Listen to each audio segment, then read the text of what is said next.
meet the host of Wheel of Fortune, Chuck Woolery. Okay. Good morning, everybody. Thank you, Charlie. Oh, welcome to Wheel of Fortune. Let's take a look at our Wheel of Fortune. Top dollar value on the wheel for the first round is $500. Look out for this black space bankrupt, because if you hit it, you lose all your cash. Now, let's take a look at our first puzzle. Okay, we're looking for a phrase. It's a phrase. Just before the show, we do numbers to see who would start the game for us, and you won, Jerry, so you're going to start us off. You know what that means? Linda, you get a shot at it. Tell me what it is. Kill the umpire. That's right!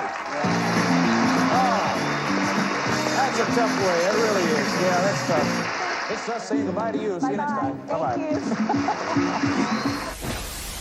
you. And now, here's our host, Chuck Woolery. Welcome to the show. Nice to see you all. Let's get started by meeting our first guest. Now, he's into scuba diving, skiing, dancing. He dates at least twice a week, and he says that most of the women he meets are always complaining about their problems. Come on over and have a seat. I'm going to fall asleep on my couch now. It's nice to have you both here. Thanks for sharing your day with us. We appreciate it. Yeah, stay in touch. Will you do that? Definitely. We're going to come right back with the next guest. Stay with us. And then a job offer. Yeah, now what was the job? The job was the Wheel of Fortune. The Wheel of Fortune. Actually, it wasn't the Wheel of Fortune. It was something else, but it finally turned into the Wheel of Fortune. Yeah, a Merv Griffin project. Exactly. Yeah, okay, and you were on the Wheel of Fortune on NBC in those days, I guess? I was on NBC. For how long was that? For about 7 years. 7 years, and and we then had a parting of the ways. Yeah, but what was that all about, the parting of the ways? Well, we couldn't come to agreements on money. You probably know something about that. Just a guess. Well, we'll find out, won't we? I threatened to leave if they didn't pay me enough. Right. And they didn't, and I left, and it really just about killed the show. Yeah, yeah, we never heard from them again, did we? That's it. But then...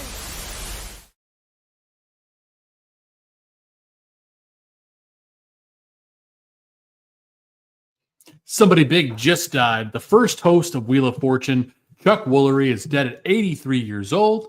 And my friend Mike North is here to help eulogize him. What's going on, Mike? He's a stud. Chuck Woolery was a stud. He was like Joe. He was like, first of all, how you doing, buddy? And how's everybody doing? Going good, Mike. Yeah. How about you? Well, great. Better than Chuck. But anyway, I will say this, that he was like the Elvis of game show hosts, okay? He was a musician. He was an actor. He was a model. He was a talk show host. He was a game show host. So he was very versatile. But, you know, he had some great things that happened to him. And then he had some negative things that happened to him. And that's why we do this show. That's but we do this show because of two sponsors also. Cumberland Chapels. There's no doubt. If Chuck's family is looking, they're looking at a chapel near his home. Okay. But here, this is the go-to place. Yeah.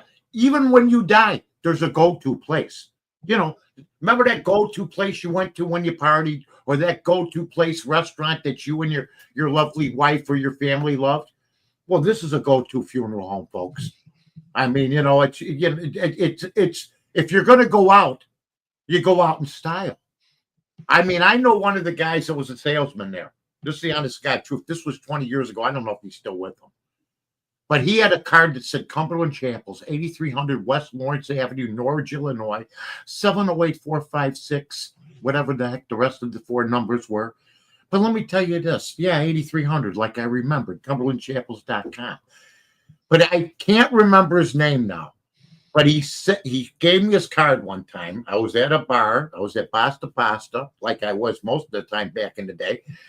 And he goes, I work at Cumberland Chapels. I go, hey, great. You know, the loopholes and everything. Yeah, here's my card. And it said his name and thanks for smoking on it with a coffin below it. Nice. So, yeah. I never forgot that. I go, this is something. He goes, well, hey, you know, that's part of the deal, you know. So he was cold-blooded. Like but plumbers, Mike. Oh, exactly. Plumbers and funeral parlors. You need them. Then you need to go get something to eat after you do all the work. I don't care if you're a mortician. I don't care if you run the front desk. You know, they need to eat too. Maybe the staff goes to Pennyville Station. Pennyville Station, greatest food around, 112 Main Street. Okay? Park Ridge, Illinois. One of the places I lived for 22 years. Yeah, I leave and they build this beautiful place. But, you know, they're the same owners that own Basta Pasta. But the kid, Tony Antonacci, I call him kid because I'm older, but he's an older man too. He's got kids and everything. And he was a kid when I first met him. He was like 12. He runs Pennyville Station. His dad, Tino Antonacci. There's me and Jesse Rogers and balloons galore. What can I tell you? So we thank you very, very much, folks. Great stuff. Anyway, Charles Herbert Woolery, Ashland, Kentucky, 1941. November 23rd, dies at the age of 83. Look good for 83. I believe that's James Darren. I don't know how he snuck in there with Nancy Sinatra, but that's James Darren, the first guy. But we didn't do enough for him, so I'm happy he's there. This is Chuck. This was him. I mean, the guy did TV. He did variety shows. He died in Horseshoe Bay, Texas. I have no idea where that is at. Television host, singer, actor. He was a years active, 63 to just the other day. Wheel of Fortune from 1975 to 1981. Now, he decides to hold out after he finds out that guys like Bob Barker, Richard Dawson from the Family Feud are making like 400 grand. He's making 40, 50 grand. So he goes to Merv Griffin. Hey, I want more money. Otherwise, I'm going to hold out. Now, take it from a guy. That looks like a young Dan Jiggets, by the way. I didn't want to say it did. Recently. I thought there was Jigs for a minute. Anyway, that could be Jen Patterson, one of my former producers. I don't know anything about this woman here, but she's not the same one. That's for damn sure that's there now. Vanna White, I don't believe. I can't tell anymore. The love connection was outstanding. But he goes to war, sort of, with the Wheel of Fortune. 1975, he was on the Tonight Show. Merv Griffin saw him. I love this guy. Dates twice a week. Yeah, probably when you were married. That's why you're divorced. My God. Anyway, he demanded a raise. He was getting 65 grand when guys like Bob Barker and Dawson were getting 400 grand. Well, he finally gets the raise. Okay. They're making that much. Griffin offered Woolery $400,000 a year, and NBC offered to pay the additional $100,000. He was ready to sign, but after Griffin threatened to move the program to CBS, NBC withdrew the offer. Wow. So he was screwed. And you know what? He did some other great things. Don't get me wrong. He did the Love Connection. He was on. He did Scrabble from 1984 to 90. Never saw it. And 93. He did the Love Connection from 83 to 94. So he made a heck of a living. Okay. Now, Pat Zajac ended up. You know, somebody always steps in. I know when I leave a place, somebody steps in. That's just the way it is. But Woolery was first class, no doubt about it. And I think if he had stayed and signed, he still would have been the game show host, just like Pat Zajac. But that's what happens. Somebody's trash is another person's treasure. There you go. Ended up being a conservative guy. Now, I'll say this. He did some acting. He was in a movie called The Treasure of Jamaica Reef. He made a couple country western songs. If you're that good looking, you've got to be married over twice, right? You figure you're going to have. He was married 5 times, this guy. Okay. He was married 5 times. Okay. Ladies, man. Yeah. Margaret Hayes from 61 to 71. Actress Joanne Flug. I should have gotten a damn picture of her. She used to be hot. See if you can find. What's her name? Joanne, Joann PFLUG. PF. L. Oh yeah, I got it for you. Let's take a look at a young Joanne Flug because Mikey remembers. Look at Joe. You don't see that smile on Joe too often. You know, the teeth, both at the bottom teeth and the front teeth. Wait a minute. Take your time because now I think you're seeing what we ain't seeing, and what you're seeing makes me want to see what you're seeing. You know what I'm saying? Seeing? I'm uploading it right now. You're about to see it, Mike. Anyway, so he's married to Joanne Flug from 72 to 80. I like to surprise Joe with these all the time. Terry Nelson from 85 to 2004, and Kim Barnes from 2006 to 2016. He was married an average of 8, 9. Look at this girl. Underrated. Underrated, Joe? Underrated for sure. Underrated. Oh, Joanne Flug, baby. Nobody even knows. That's why we do this show. Not only for the dead, but for the living. I think she's That's still right. alive, as a matter of fact. In fact, I'm going to look her up right now. She is still alive, Mike. You know what we should do, Joe? We should get around to talk about her days with our guy Chuck. Yeah, the, Anyway. the 8 years that they were married. They were married. 8 of her best, it looks like to me. They were young. He was married to her from 72 to 80. He got divorced in 80 from her a mere 43 years ago, ladies and gentlemen. But She's Mikey, 84. remember. Mikey, remember. Yes, I remember. Anyway, ends up. He's bouncing around. Look, yeah, Joe's going to keep this up the whole time. This is the rest of the show, folks. You know what? I want the hairdo brought back on the right. I think there's something that I think it adds a little glamour to it. I'm with you, Mike. You know, I got to be honest with you. And she still looks good on the left. But she's 84 now, so that wasn't recent. Can you get us a picture, Joe, of her at 84? I'm just kidding. Radio and podcast host from 2012 to 2014. Okay. Was on Fox. I was watching Fox, and I've been watching Fox for a long time. Okay. But only recently, because of the election, I'm allowed to say so out loud. For 9 years, I watched it in a closet. Okay. But everybody watches Fox because there are some personalities on Fox, and you flip around, you see CNN, you see MSNBC. But I like political TV. But he would come on, big time conservative guy, very popular with the conservatives. You know, it's a shame he's not going to be alive for the inauguration. I know he was a big guy from the president. He was an active supporter of the Republican Party. He just donated to Republican and conservative causes. You know, he was a guy that made up his own mind. He was in Hollywood, which isn't a hotbed of conservative activity. So he had to grind for everything he got after he hit the pay dirt with the Wheel of Fortune, because he still made pretty good money back in those days.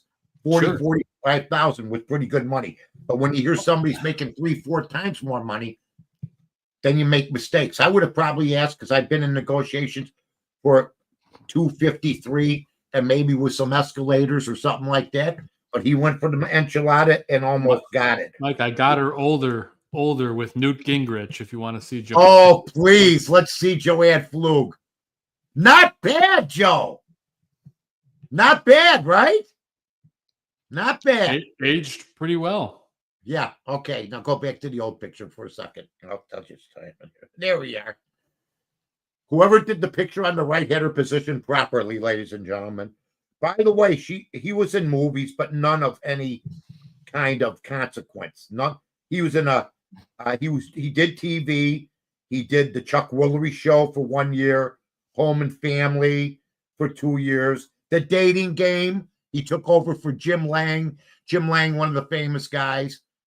But I was talking to Aldo Gandia, the Podfather, who is still trying to figure out the barroom situation right now with the state of our Chicago Bears, ladies and gentlemen.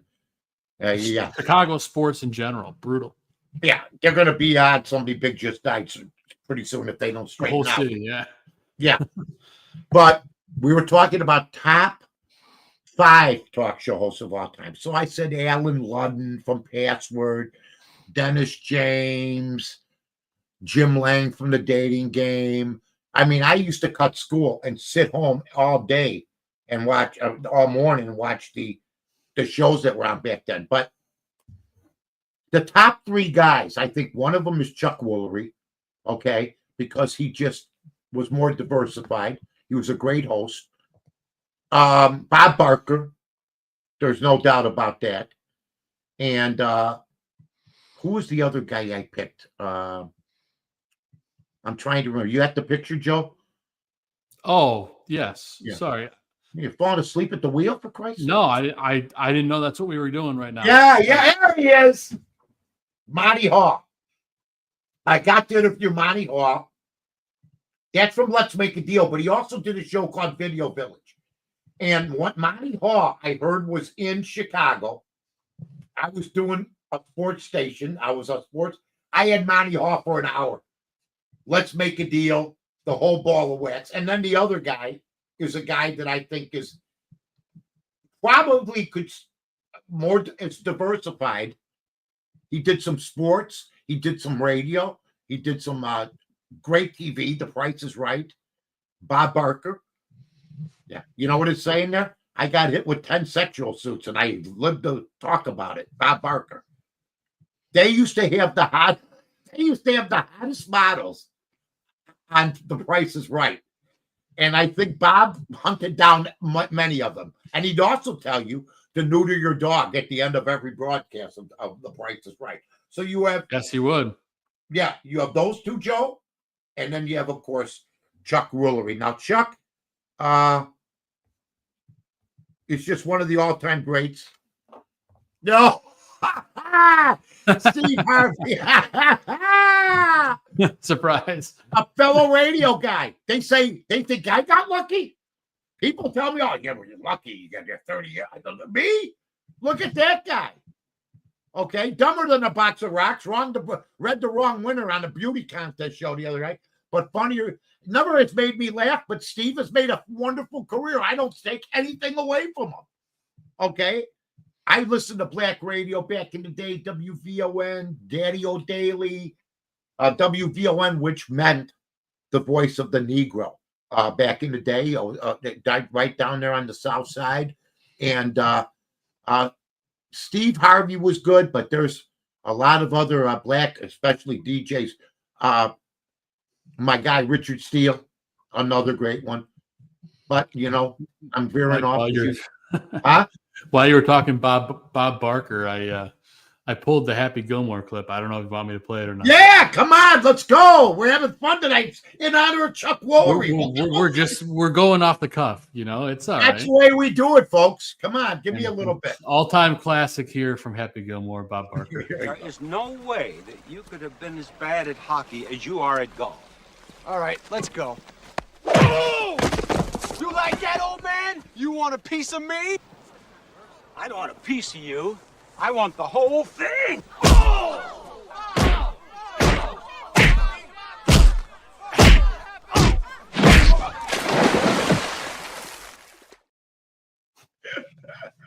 The best. I love Bob Barker, man. The guy lived a great life, and you know, so did Chuck Woolery. Chuck Woolery and all that group. That was great. Yeah, the guy was married 5 times. You know, got busy. His brother had some nice things to say on Twitter. He played the guitar. His labels for music were Columbia and Warner and Epic. There's no hobos. Big labels, yep. Big labels. Had a couple of minor hits. Okay, his early career, he was in a duo called the Avant-Garde. He did some psychedelic pop. He was with Columbia Records. He had a top 40 hit called Naturally Stoned. You wouldn't think he'd be the guy to be singing that, right? He signed with RCA. Forgive My Heart, another simple Love Me, failed to make any impact. Another single. So he did everything, folks, and he just passed away the other day. Just a great talk show host. Yeah. If you're big enough in any genre, I don't care if you're a top 5 janitor, a top 5 gas station attendant. That's right. Okay. If we know you and you're popular, okay, I mean, you're gonna make it. You're gonna make the cut. Somebody big just died, and on behalf of Joe, who did a great job today, Joe, tremendous. Appreciate it, Mike. On top of it, as usual, we have fun doing the show. This was one of our funner shows. We do. We just wing it. We don't have script. We don't play around. We entertain. That's what we do. Well, that's it. We hope. And on behalf of Cumberland Chapels, Pennyville Station, the bar room, you guys take care of yourself. And, man, we've been seeing a lot of you lately. Mm-hmm. By the way, the rumors about Coach Mike Ditka right now aren't true, that he was in hospice and everything else, but he's on his way back to Chicago with Diana. That's the latest I heard. I will say this, it's unusual for the coach. He must be getting along in years. He wants to spend the rest of his time with family, but he spent his last 18th winters in Florida. So he's coming home for the holidays, and we hope he's feeling well. And according to that, reports were there but Jimmy Carter's still in hospice. Somehow, Mike. Aldo Gandhi and I did Jimmy Carter a year and a half. This show's been on a while. We did it when I was 32 pounds heavier. We're going to bring back a little clip when he does die in about 5 years. Yes, we will. Okay? On behalf of everybody here, we love you. On behalf of Joe and Mike, see you next time. Happy Thanksgiving. Yeah, happy Thanksgiving. Good one, Joe. See you next time.